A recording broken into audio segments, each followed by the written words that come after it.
Welcome in the class of sir Umar Khan.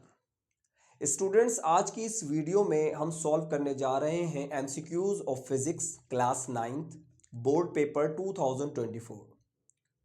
Students, आज हम ये 12 एमसीक्यूज ही नहीं सॉल्व करेंगे बल्कि आज हम 12 टॉपिक सीखेंगे।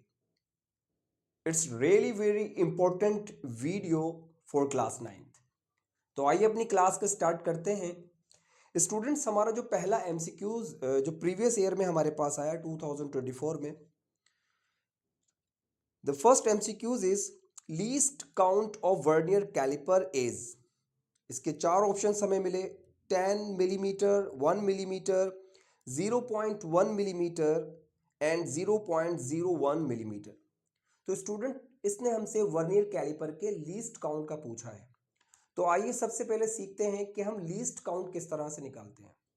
स्टूडेंट, लीस्ट काउंट का हमारे पास फार्मूला होता है, least count is equal to value of one division on main scale and number of division on vernier scale. Students, जो वर्नियर कैलिपर होता है वो हमारे दो स्केल्स के ऊपर मुश्तमिल होता है। एक मेन स्केल होता है और दूसरा मूवेबल जो स्केल होता है स्टूडेंट्स, उसको हम वर्नियर स्केल कहते हैं।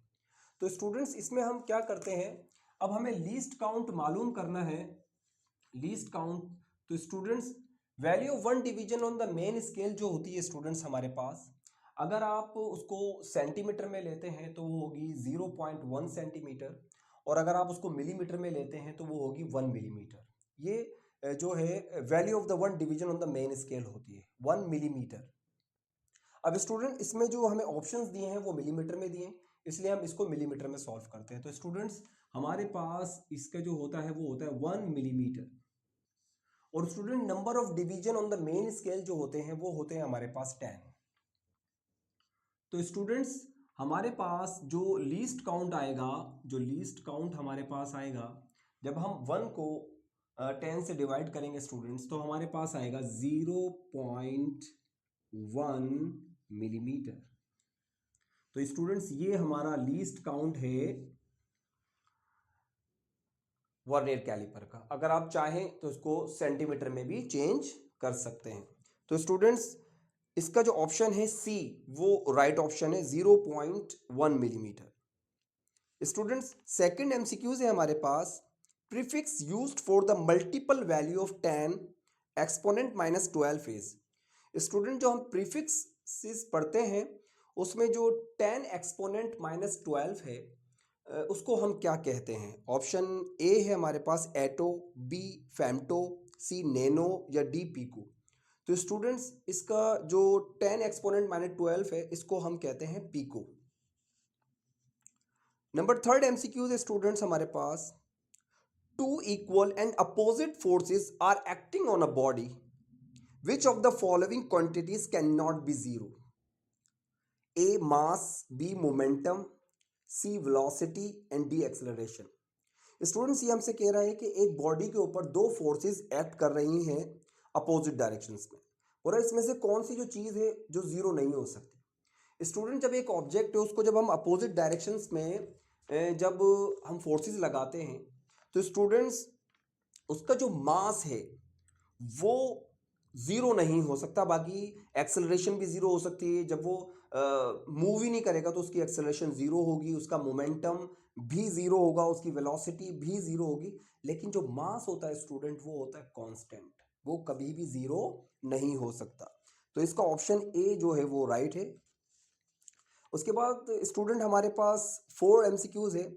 If a car travels at an average speed of 80 metre पर second in a race and covers a distance of 640,000 meter, then the time taken by a car will be। Students, हमसे ये time पूछ रहा है, तो आपको याद होगा हमारे टाइम का जो फार्मूला होता है students, time is equal to distance upon velocity. Student, जब हम फासले को रफ्तार के साथ तकसीम कर दें तो हमारे पास टाइम आ जाता है। ठीक है जी, यहाँ पर डिस्टेंस को मैंने एस से डिनोट किया है। तो स्टूडेंट देखिए, एक जीरो से एक जीरो मैंने कैंसिल आउट कर दिया, 8 1 ज़ा 8, 8 8 ज़ा 64। तो स्टूडेंट्स, हमारे पास यहाँ पर जो टाइम आ गया वो आ गया 8000 सेकेंड्स। तो स्टूडेंट्स, इसमें देखें 8000 सेकेंड्स हमारे पास, ये ऑप्शन बी है 8000 सेकेंड्स। उसके बाद स्टूडेंट्स हमारा पांचवा जो एमसीक्यूज है वो है ball bearing are used in heavy machineries because they have small size, B mass, C shape and D area in contact. Students जो बॉल बेयरिंग होते हैं, छोटे छोटे से लोहे के जो बेयरिंग होते हैं, वो बड़ी बड़ी हैवी मशीनरीज में इस्तेमाल होते हैं ताकि हम जो है वो फ्रैक्शन को कम कर सकें। स्टूडेंट्स उनका जो कॉन्टैक्ट एरिया होता है वो बहुत ज़्यादा कम होता है, वो इसी वजह से हैवी मशीनरीज में इस्तेमाल होते हैं। तो उनका जो एरिया ऑफ द कॉन्टैक्ट होता है वो स्टूडेंट बहुत ज़्यादा स्मॉल होता है। देखें ये जो बॉल बेयरिंग होते हैं इनका जो एरिया होता है, देखें वो सरफेस से कितना उनका एरिया जो है वो कॉन्टैक्ट में आएगा। देखिए कितना सा एरिया कॉन्टैक्ट में आ रहा है। तो बॉल बेयरिंग जो है एरिया इन कॉन्टैक्ट की वजह से इस्तेमाल होता है। 6 जो है हमारे पास MCQs students, an object is moving with a uniform speed in circle, if the radius of the circle is doubled then the centripetal force will be A halved, B doubled, C quadrupled and D remain same.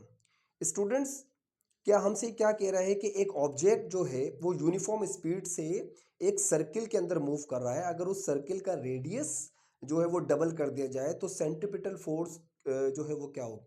Students जैसा कि आपने देखा है कि देखिए centripetal force का हमारे पास क्या फार्मूला होता है, M V square upon R. बोला अगर इस रेडियस को डबल कर दिया जाए, स्टूडेंट्स अगर मैं इस रेडियस को डबल कर दूं तो हमारे पास देखें ये मैं मालूम कर रहा हूं, ये मैं इसको डबल कर देता हूं, M V square upon 2r। ठीक है स्टूडेंट्स, अब मैं क्या करता हूं स्टूडेंट्स, ये जो है स्टूडेंट्स ये 1/2 यहां से अलग कर लेता हूं, then multiply M V square upon R. अब देखिए स्टूडेंट्स ये हमारे पास क्या है, सेंट्रीपिटल फोर्स। ठीक है, तो मैं इसको स्टूडेंट्स यू लिख सकता हूं 1/2 इंटू एफ सेंट्रीपिटल फोर्स, ये M V square upon R centripetal force है। तो स्टूडेंट्स यहां पर देखें ये हाफ हो गया, ये एफ सी जो है 1 से मल्टीप्लाई होगा तो ये हो जाएगा एफ सी अपॉन 2। तो स्टूडेंट्स इसका जो ऑप्शन है 6 का वो ए ऑप्शन जो है इसका ठीक है, हाफ्ड। ठीक है, ये देखें हमने फार्मूले के जरिए इसको प्रूव भी कर दिया है। स्टूडेंट 7 एमसीक्यूज है हमारे पास, when a car is tilted from the ground then the centre of the gravity will be A remain same, B lowered, C be toppled और डी रेज्ड। स्टूडेंट्स देखें सेंटर ऑफ ग्रेविटी, लाजमी सी बात है, centre of gravity क्या होती है, जिसके ऊपर तमाम मास जो है कॉन्सेंट्रेट करता है, तमाम जो ग्रेविटी की जो अट्रैक्शन है स्टूडेंट्स एक सेंटर पॉइंट पे कॉन्सेंट्रेटेड होती है, उसे हम सेंटर ऑफ ग्रेविटी कहते हैं। स्टूडेंट्स यहाँ पर जो टिल्ट जो लफ्ज इस्तेमाल किया है, बोल रहा है अगर ये कार जो है वो मिसाल के तौर पर किसी स्लोप पर जा रही है, यूं जा रही है या किसी ऊंचाई से यूं उतर रही है तो टिल्ट हो गई, तो स्टूडेंट्स उसकी सेंटर ऑफ ग्रेविटी तब्दील नहीं होगी, बल्कि सेंटर ऑफ ग्रेविटी क्या रहेगी, रिमेन सेम रहेगी। सेंटर ऑफ ग्रेविटी कार की कब तब्दील होगी स्टूडेंट, जहां हम उसके वेट को डिस्ट्रीब्यूट करें। अगर कार के वेट को हम नीचे की तरफ लेकर आ जाएं, हेवी वेट जैसे आएगा तो हेवी वेट की तरफ सेंटर ऑफ ग्रेविटी शिफ्ट हो जाती है। ठीक है स्टूडेंट्स, तो हमारे पास 8 एमसीक्यूज है, which of the following is not measured in joules. इनमें से बोला कौन सी जो है वो फिजिकल क्वांटिटी जूल में मेजर्ड नहीं होती, एनर्जी, पावर, हीट और वर्क।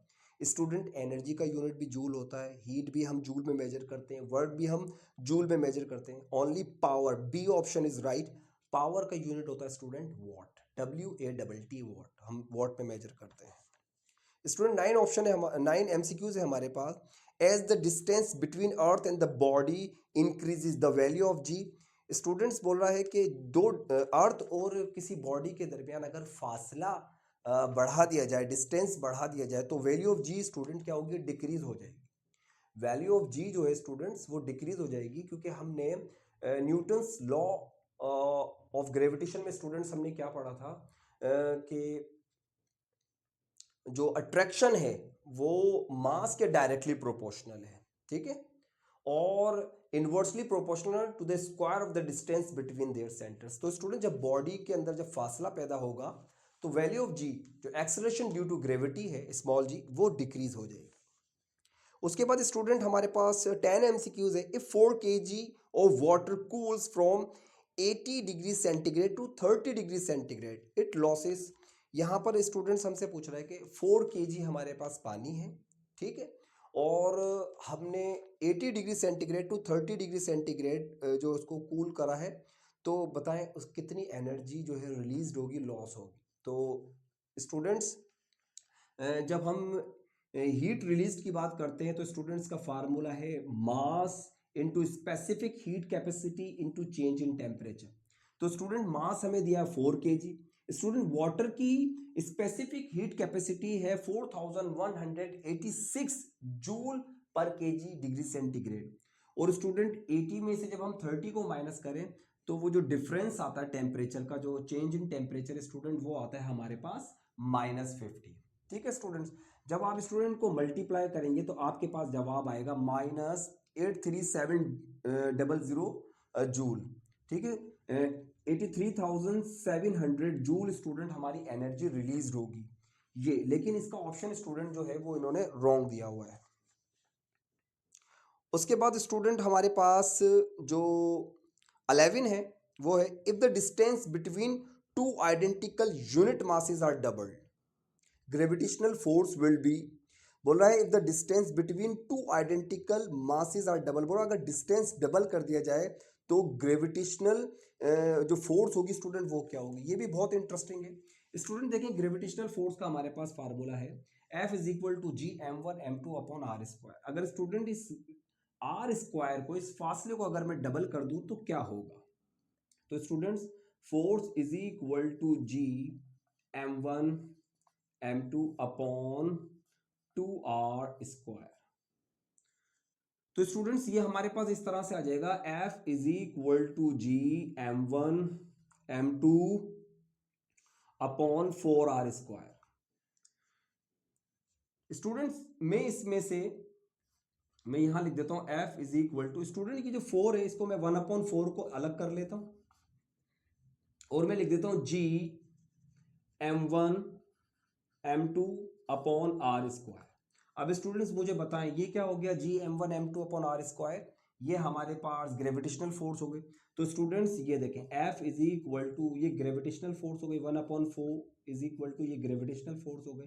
तो ये देखें स्टूडेंट 1/4 हो गया, ये 1/4 होगा। ठीक है स्टूडेंट्स, तो आप इस तरह से इसको सॉल्व भी कर सकते हैं।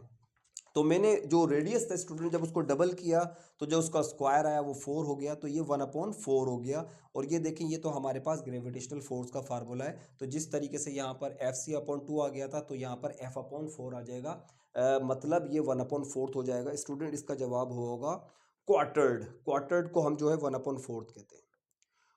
स्टूडेंट जो हमारे पास लास्ट एमसीक्यूज है इस पेपर का, the process of conversion of liquid to gas at room temperature is called. बोल रहा है रूम टेम्परेचर पर जो है वो जो लिक्विड जो है गैस में कन्वर्ट हो जाता है उसको क्या कहते हैं। Student option A freezing, B evaporation, C boiling और डी कंडेंसेशन। तो स्टूडेंट रूम टेम्परेचर पर जब हम पानी को गर्म करते हैं, टेम्परेचर देते हैं, तो वो एवापोरेट हो जाता है। ठीक है, वो भाप में बदल जाता है, एवापोरेट हो जाता है। तो स्टूडेंट ये थे हमारे 12 एमसीक्यूज जो कि बहुत इंपॉर्टेंट थे ऑफ पेपर 2024। तो उम्मीद करता हूँ स्टूडेंट्स ये एमसीक्यूज आपको पसंद आए होंगे, आपको समझ आए होंगे। तो अगर अभी तक आपने मेरे channel the class of sir Umar Khan को सब्सक्राइब नहीं किया है तो प्लीज़ सब्सक्राइब कर लीजिए। Thank you very much.